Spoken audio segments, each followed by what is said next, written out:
My name is Aneesh. I have done marketing from Thadomal Shahani Institute from the year 2019 to 21.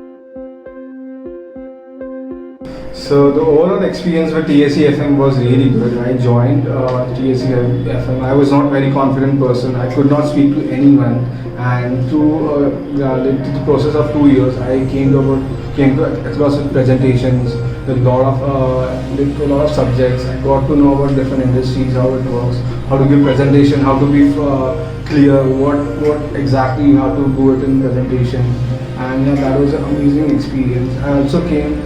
There's a point of time in my this MBA. I was not able to speak what I have to speak during presentation. I was lacking confidence, but it was a really good experience.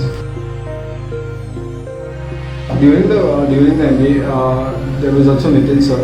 He used to take all practical experience, like what exactly happens within the professional world and corporate world, how kind of things you said, how you said different kind of selling things. He took us. He also took us some experiment or talking to a CEO or director.